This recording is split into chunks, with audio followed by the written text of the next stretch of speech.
Good morning, it's Coastal Explorers here and we are on tour in Brisbane, Australia.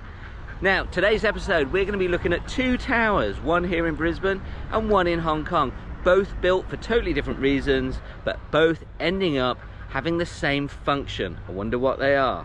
But before we get started, let's head up through the trees and find out a little bit of history about Brisbane, Queensland, Australia.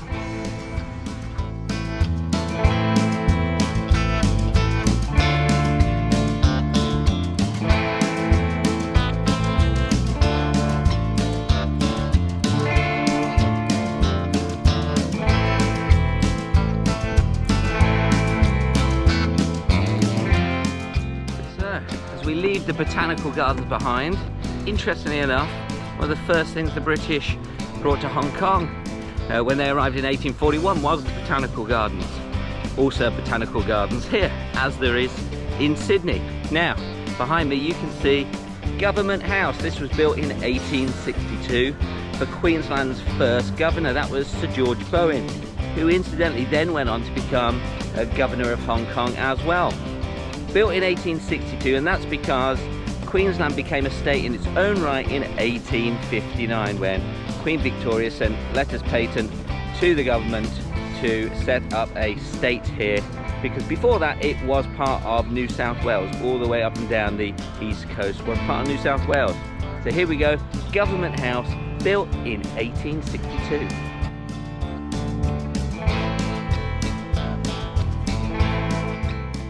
Government House here, one of many amazing Victorian era built buildings here in Brisbane. Since arriving here, it's really amazed me to see just how many old buildings there are still around.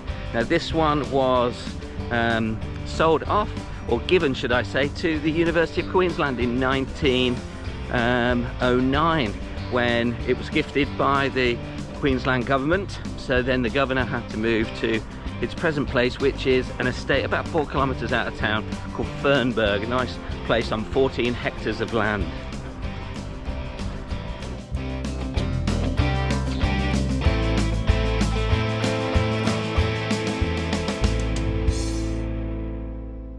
And just along the street from Government House is Parliament House, which the state government of Queensland still sit in today. Now, a little bit of background. The British first arrived in 1788 when it was set up as a penal colony down in Sydney. Of course, indigenous people have lived here for tens of millions of years. And the British forcibly took that land down in Sydney, but after a while they needed a place for really tough convicts, the ones who would escape or commit further crimes. So they came north here to the Moreton Bay area of Brisbane to set up their own penal colony in the early 1820s.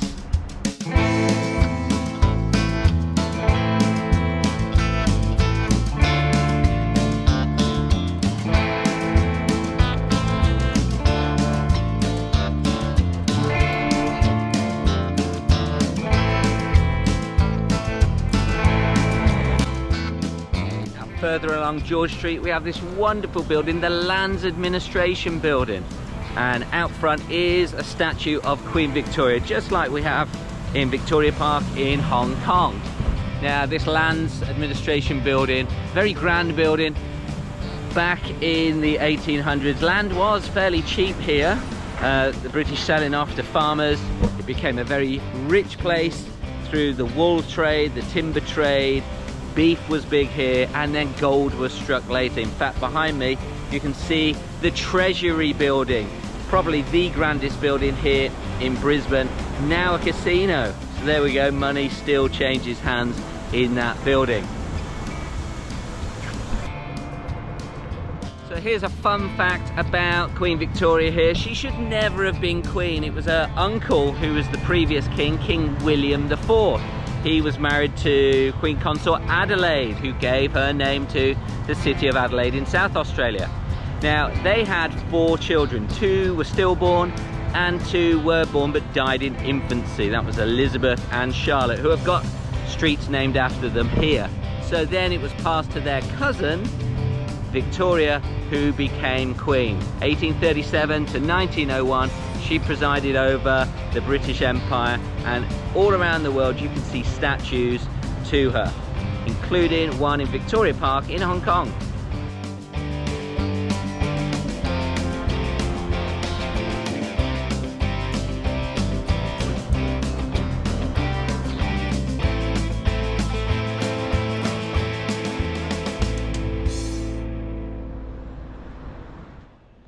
Really nice touch here in Brisbane. The road signs are all in English, Arabic, Japanese, Korean and Chinese, which pretty much covers most of the planet to help you get around the city. Nice touch, Brisbane. Well done.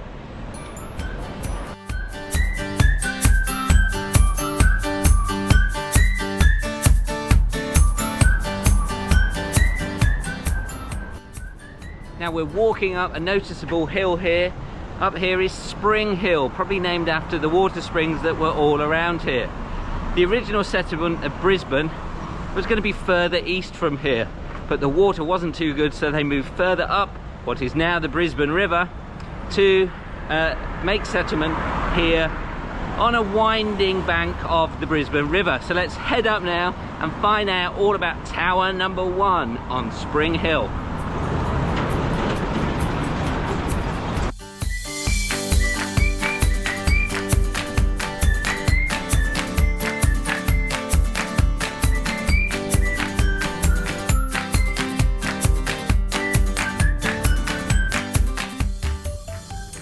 Head up, we can see signs of Aboriginal art. Of course, this was the lands of the Turrbal and Yugara people back when the British arrived in the 1820s, and there were many fierce conflicts, but there was only one winner when you had the might of the British Empire with the weaponry and the armoury that they had compared to the local people here, who had lived here for possibly up to 100 million years, people think.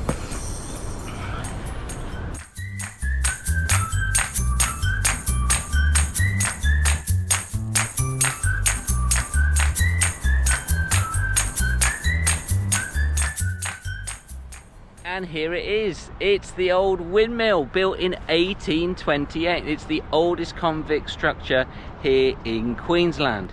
Built in 1828 by convicts. Farmers had started growing maize and wheat here, and they needed a way to crush certainly the wheat up into flour. So they built a windmill here on top of Spring Hill.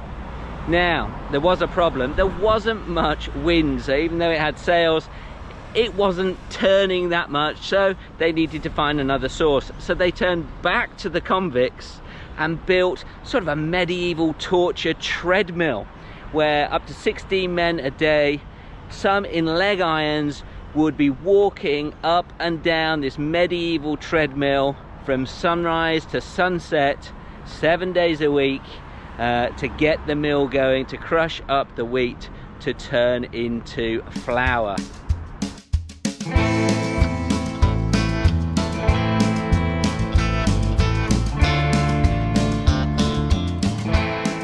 It sort of reminds me of like the modern treadmills, the steppers at gyms that people go to. They're basically torturing themselves to get thin and healthy, but it's a bit like that really. But these convicts weren't doing it because they wanted to do it, just like you athletes out there.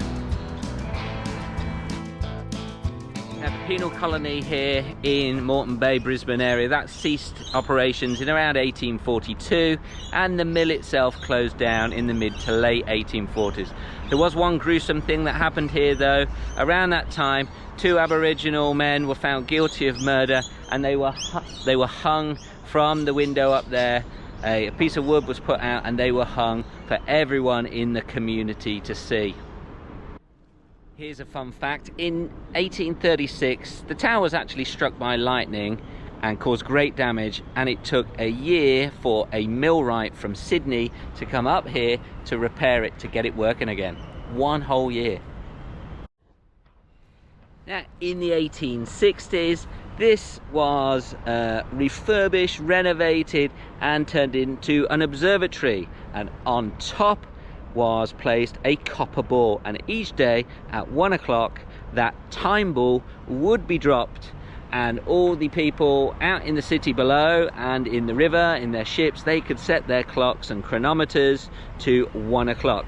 But I've always had a wondering, why did they always do it at 1 o'clock and not 12 o'clock? If you know the answer, write it in the comments below. Now, how did they know the exact time? Well, the Sydney Observatory sent telegraphs up here through wires to let them know here in Brisbane the exact time. A few years after the time ball, they switched to a gun, but then switched back to the time ball. But by the 1930s, it was City Hall further down the hill that told everyone the exact time here in Brisbane. Now, right behind me, we have got a signalling post. For many years, this was a signalling centre for all the ships out in the river.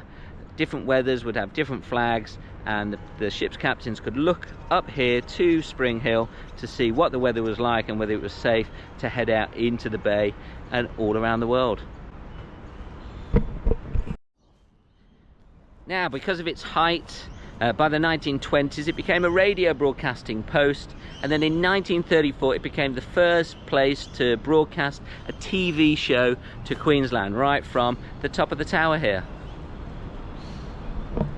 Just down from the windmill, you can really see here how much it dips down, and here's a great shot from 1872, a nice panoramic shot of the Brisbane River. We're here on the north side, which you can see is starting to develop. On the south side, still quite rural, that's where they're growing the maize and the wheat. That now is the south bank, and it's very high property values down there. So if you do want to buy a house in Brisbane, get here quickly because prices are soaring.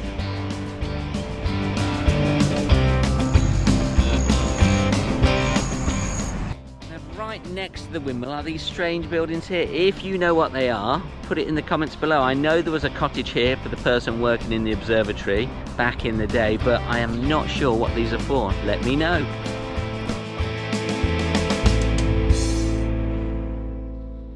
Now, right across here from the windmill is the Tower Mill Hotel. Looks very much like the windmill itself. I think it was built in that style. Now, back in 1971, the regime or policy of apartheid was taking place in South Africa. South Africa were on a rugby tour here in Australia, and there have been lots of demonstrations and protests in the earlier tests in Perth and I believe Adelaide. But when they got here, the all-white South African team was staying at the Tower Mill Hotel, and there were large protests right outside here. That led to the venue being changed for the test here in Brisbane, 2-metre high walls being fitted to the stadium, and the demonstrations here led to the cricket tour, which was due to take place, to cease. So the people of Brisbane, the students, the protesters, did their bit for apartheid in South Africa. Now, through the power of technology and time travel, we're now going to go over and leave Tower number 1 and go to Tower number 2. I believe our roving reporter, Coastie Explores, is in Hong Kong on the Star Ferry, heading over to TST. Are you there, Coastie? Yes, I can hear you loud and proud, Coastie. We are here on the iconic Star Ferry in Hong Kong. We're travelling from Central over to Tsim Sha Tsui, TST, to find a very interesting iconic tower, but it's not the iconic tower that I think you're thinking of. This one was built in the 1880s, similar to the formation of the Star Ferry Company, which was an Indian Parsi merchant called Nauroji set this up in 1888, coincidentally the same year as the Peak Tram. So let's go over and find this tower with a very similar tale to the one you've just been talking about in Brisbane.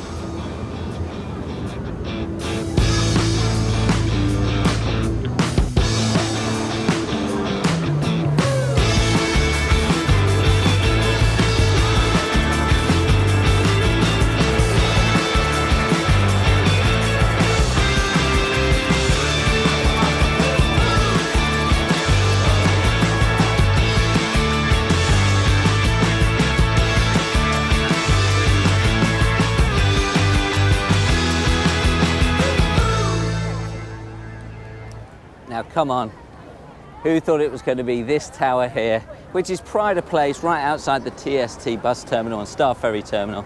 This is the Kowloon to Canton clock tower. This was built in 1915. And there used to be a huge, ginormous terminus here for the Kowloon to Canton Railway. The railway went from here on the south part of Kowloon Peninsula all the way up over the border and to what is now modern day Guangzhou. This was the iconic tower, and that is all that is left behind of the terminus. No, the tower that we're going to have a look at is only about 100 meters away as the crow flies. So let's go.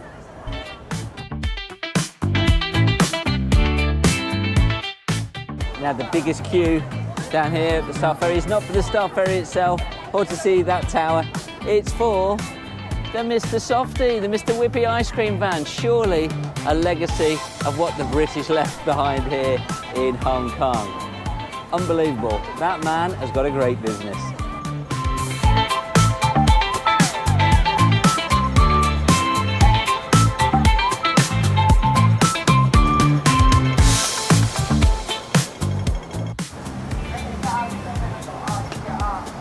Look at this grown on the corner of Salisbury Road and Canton Road. What do we call this, Jason? It's Ficus microcarpa, isn't it? What do you call it? Ubiquitous banyan tree. Chinese banyan tree, there we go. Ubiquitous here in Hong Kong.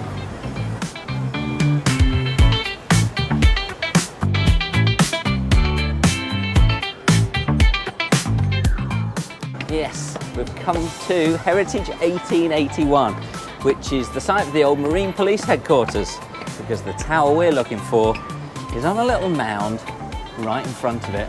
Let's have a look.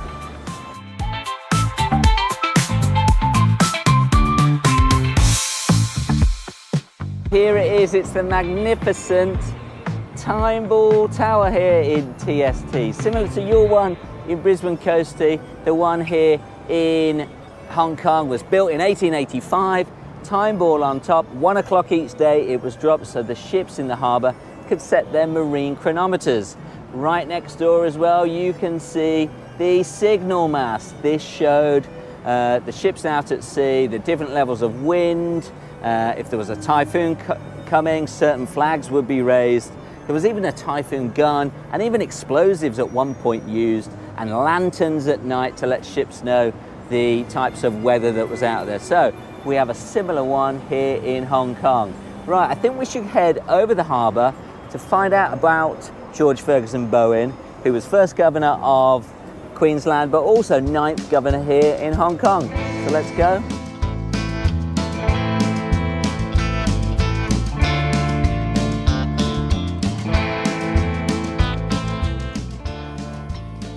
So we're here now on Bowen Road, named after George Ferguson Bowen, the first governor of Queensland, the 9th governor of Hong Kong. And it's a great walking trail if you've got a dog, if you just want to get fit, or if you just want to walk through sort of the mid-levels of the city and look out at the harbour.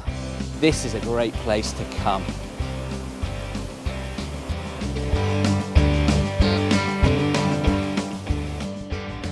Now, Governor Ferguson, he was born in 1821. He was an Ulsterman from County Donegal in Ireland. He attended Charterhouse School and then Oxford University, and then got a job as Chief Secretary of the Ionian Islands in Greece in the 1850s.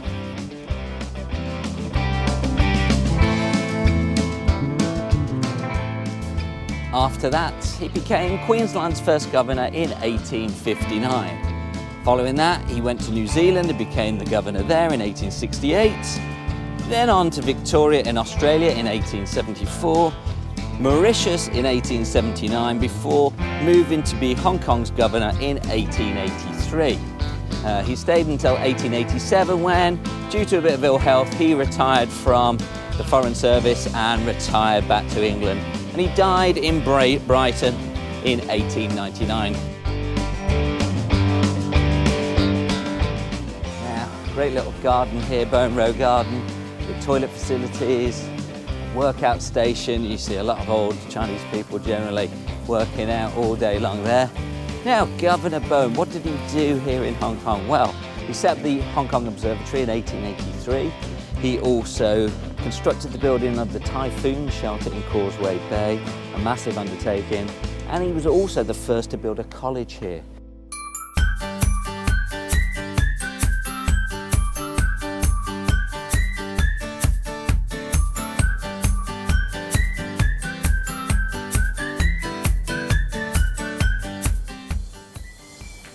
one of my favourite parts when walking down Bowen Road is this old building here. This is the gatehouse to the military hospital here. This was built in 1907, and up on Borrett Road that housed the British military sick personnel from 1907 right up to the late 1960s, across from what is now Island School, part of ESF. Right, time to head back to you in Brisbane. Are you there, Coastie? Back to you. So there we go, the time ball in Hong Kong, the one in Sydney, the one here in Brisbane. Where else are there time balls around the world? If you've got any more time balls, put it in the comments below. Thanks for joining me today. It's a beautiful day here in Brisbane. I'm going to go off and further explore the city. Do like and subscribe to Coastie Explores. Lots of great videos coming up from Hong Kong, Thailand and further places around the world all throughout the year. Bye for now.